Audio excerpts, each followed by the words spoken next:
Objective 1.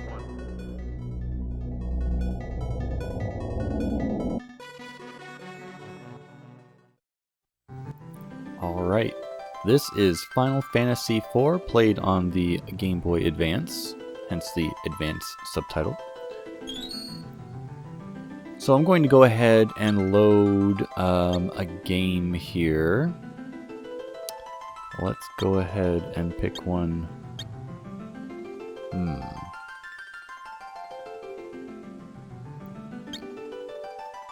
Yeah, let's go ahead and pick here. Alright, so here's a quick cut. I'm just cutting straight to this particular city. So, similar to the previous Final Fantasy game released on the Game Boy Advance, there is a B button dash that you can turn that off. If you want to walk normal speed, and then you can hold the B button to run, or if you want that run speed all the time, you can turn the B button dash off. Or on. So if B button dash on, that means you'll just run all the time. Similar deal here. This is a RPG where you get a bunch of different characters, and the game is not 42 hours long. That is me doing a whole bunch of other stuff. So each character, of course, has their own equipment. They have like some characters, like this guy, he's left-handed. All those names under the characters are names that I put in myself. You can rename all the characters as you desire. There are certain...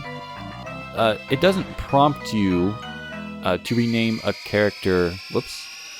The game doesn't prompt you to rename a character when they join your party, or before then or anything. Instead, you have to find a certain character called a naming way, and he will let you rename anyone in your party. So, effectively, you can rename anyone in your party at any time in the game, which is neat. Well, I didn't mean to do that, but we're going to go with it. This is actually the starting town of the game. You start out as a knight for the kingdom, and you don't look like this. In fact, this is a form of a Paladin, which you become after a certain point in the game, as you can see. In fact, let me see if I can find the naming way real quick, just to show that off.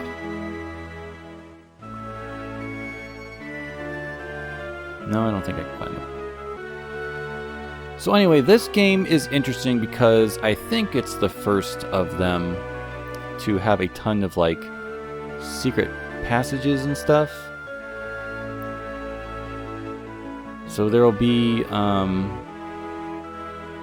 secret hidden triggers in places like that. I just opened the door right there, and I used that to, get the treasure chests that were in here, but of course they're empty now. Lots of little secret areas. Not sure if I think it's good design or not, because they really are, I don't know, a lot of the time you can't really know that it's something until you just kind of like walk through it. And like right here, like I can't move up here. There's like an invisible box. There actually was a treasure chest here. Or not necessarily a chest, but a treasure here that I check that one spot and it gets me a treasure. Same with this spot right here. But I've already gotten them and it's not going to tell me it's empty like the regular treasure chests do. But let's go ahead and talk about the battles. Let's go into that first this time. Now this is the beginning area, so I am going to be overpowered against the enemies. And I'm surprised. Okay, there we go. So, of course, random battles, you just walk around in areas and you get into a battle. Preemptive strike actually means everyone starts at full time bar. The time bar is on the far right. As you see, I do a move. It'll empty and start refilling again. Just like that. When that time bar is full is when I can act again. However, this particular port of the game, it does have a little bit of a delay in between actions. So when you have a full party of 5, it's actually quite rare that you can even have a moment of nothing to do. As you see, as I try to defend and do nothing, most of the time I still have somebody with a full bar, and their command box doesn't come up right away all the time. In fact, I believe sometimes you can even skip characters if you don't just happen to not get the timing right. There is no way you can like switch to another character if all the time bars are full. You can hold L and R to try to run away, and that's what that animation looks like. And I just ran away. And you'll usually lose money for doing that. I don't know why. Not very clear. But anyway, you can just hold down the attack button in these early areas to just sort of attack the enemies at full force. And as you can see, there is a sort of turn order based on who put input first.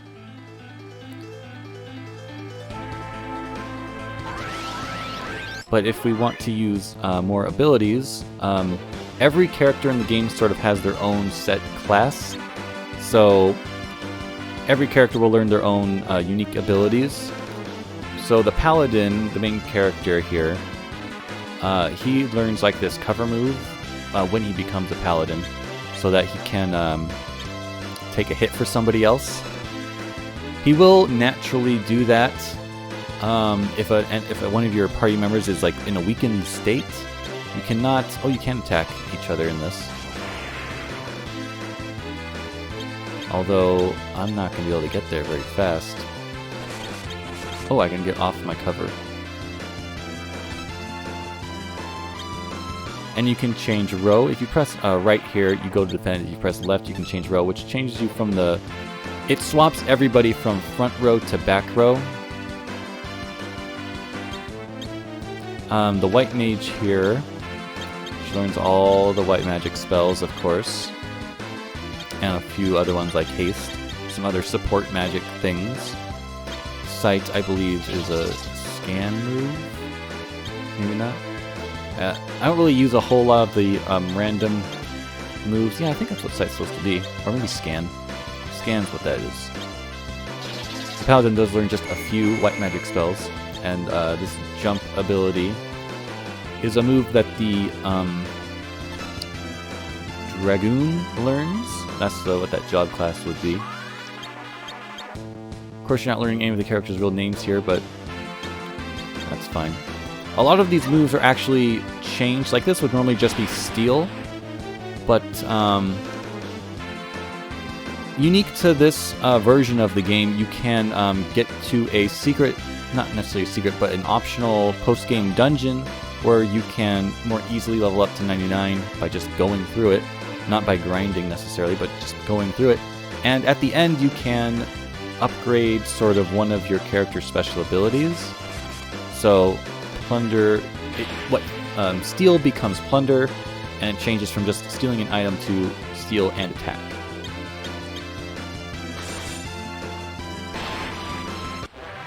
So it is sort of the same concept as the previous Final Fantasy games in terms of battle. All the characters do, like I said, have their own job classes, if you want to refer to it as that. And so they learn their moves at set levels.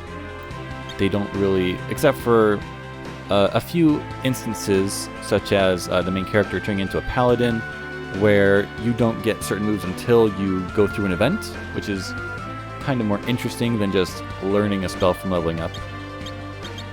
And you can rearrange your party members using the order option. And row will simply swap front and back row. You can't have everyone in the front row, and you can't have everyone in the back row. You can just swap it between 3 or 2 in the front row or back row. You can just swap them back and forth that way. And being in the back row means that you deal less damage with physical attacks. but you also take less damage from physical attacks. So it's good to have like magic users in the back row, and then like your main fighters in the front row.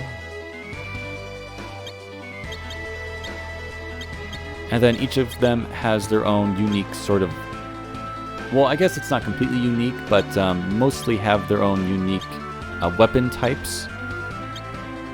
There might be some overlap between what characters can use what weapons, but for the most part, the weapons themselves are unique to the character classes, where the armor, the head, body, and arms armor are a little more flexible. You can have those equipped to different people. And then as you're equipping, you can choose best equipment to have it optimize stuff for you. If you, say, didn't know which items you want to equip, you can just do best armor and it'll put whatever it thinks is best for you on there automatically. You can also quick save, which lets you save your spot at any time.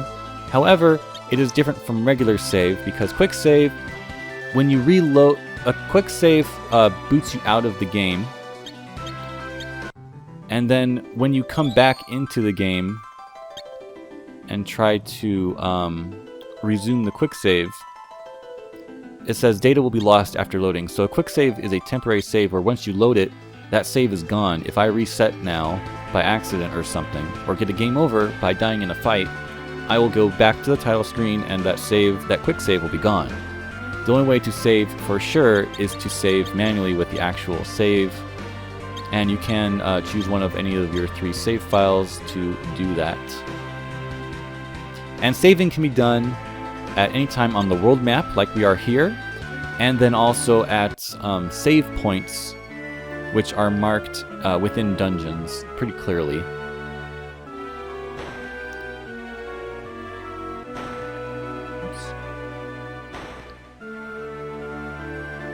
And then you can, for fun, just press L or R to change your party members. That's something that's been there since the original Super Nintendo version of the game. It just cycles through your party there.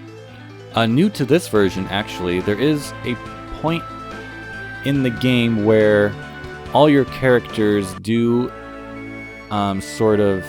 The game basically dictates who's in your party for most of the game. I believe actually the entire game, the story dictates who's going to be in your party at the time. I mean, you have up to 5 party members at once. You don't always have 5, so it's kind of neat to have that many people. I mean, not many RPGs have 5 people in a party at once, at least turn-based ones. But what I was saying is that your party is dictated by the story, and then in the original game, your party at the end of the game is set. Here's an example of a secret passageway. Look at that, 200 gil. So yeah, there are a bunch of these sort of random passages that don't really... They are not obvious at all. You have to sort of just wander around and find them by chance, or just experiment trying to like run into walls and see if there's like a hole or something. So ordinarily in the original game, your ending party is set, but in this game, the Game Boy Advance version in particular, you are allowed to change your party members. So that's kind of neat, that you can actually go to the end game with whoever you want. Basically, a trope of this game is that pretty much most of your characters like have some sort of leaving your party through appearing to die or something, some sort of crazy stuff, and then they somehow come back. That's just sort of like a recurring thing in the game. Shops are pretty simple. You have a weapon shop where you can buy anything. The arrows indicate, like a red arrow indicates that it's worse than what you have equipped, but it also indicates who is able to equip them. Like both those 2 characters can equip a healing staff, where only she can equip a thunder rod. And if it was better than what I have, like if I didn't have anything, then the choice would then become green, like that. Telling me that it's better than what I have, which is, I don't have anything equipped, so it's better than what I have currently equipped. Oh, and then of course you can sell stuff. You can sell anything from here, not just weapons. It'll tell you how much money, gil, you can get from it.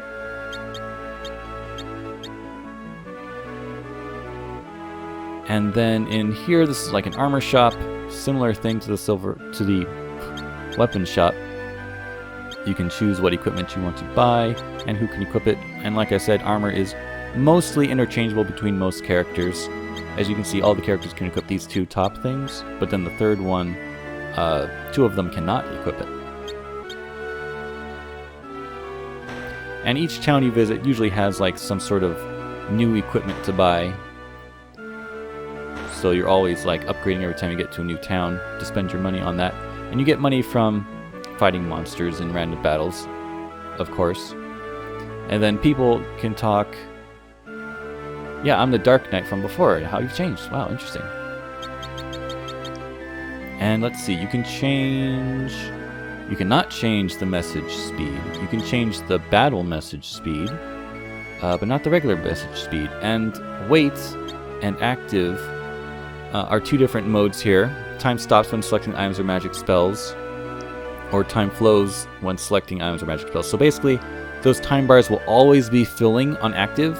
If you think of the enemies as also having time bars of their own, they will all be going up when this is active. If it's on wait, then if you go in to select a spell or something, then everyone will pause. Cursor position, you can have it always start at the top of your character menu, or you can have it remember where things are when you last selected something. And then the window color you can change to whatever you want. Let's go ahead and use a classic blue here.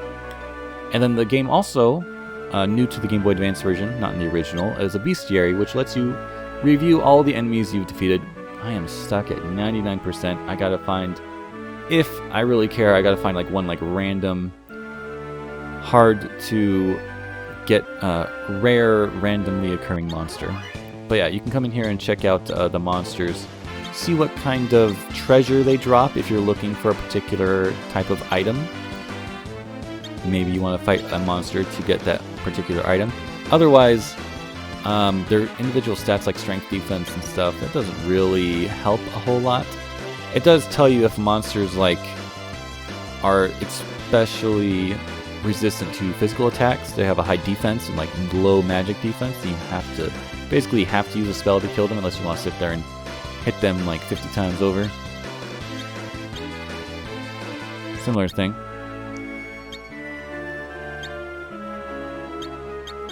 And then of course, if you have magic on a character, certain spells, not all, can be used outside of battle, like here.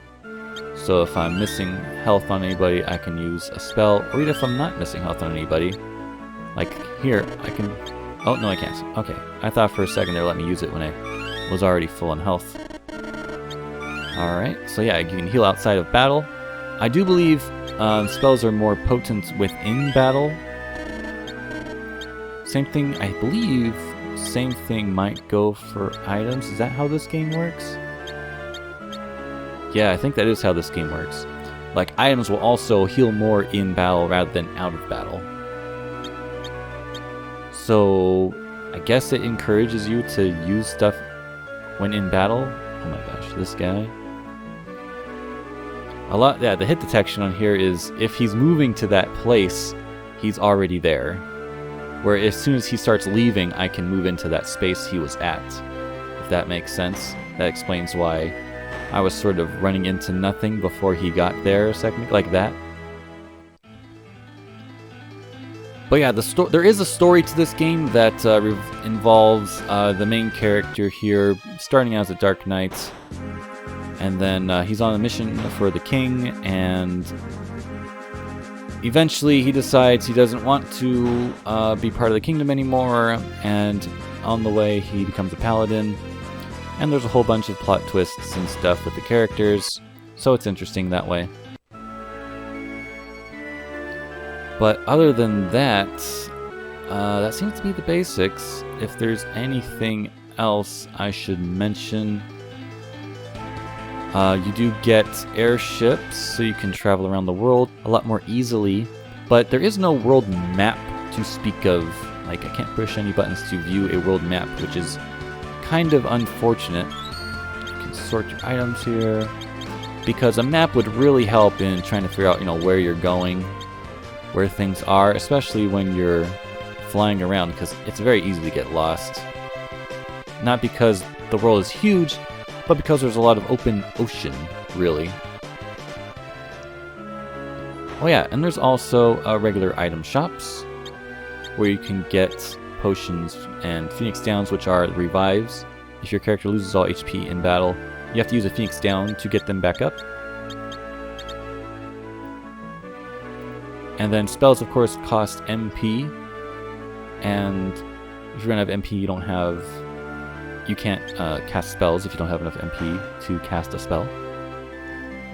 Of course, my characters are at level 99. They have the maximum stats, so everything's pretty high here. And then inns are places where you can pay a little bit of money. It's usually a very small amount of money to simply stay the night and recover all of your HP and MP at once. So yeah, there's not a whole lot of individual character customization, but the characters themselves have more personality than previous Final Fantasy games, and so that makes it more interesting. So if you have any questions about the game, you can ask in the comments below. If you have not played the game before, let me know what you think of this review. And if you have played the game before, let me know if there's anything I'm left out that people would want to know before they consider buying or playing this game. And thanks for watching, and I'll see you in the next video.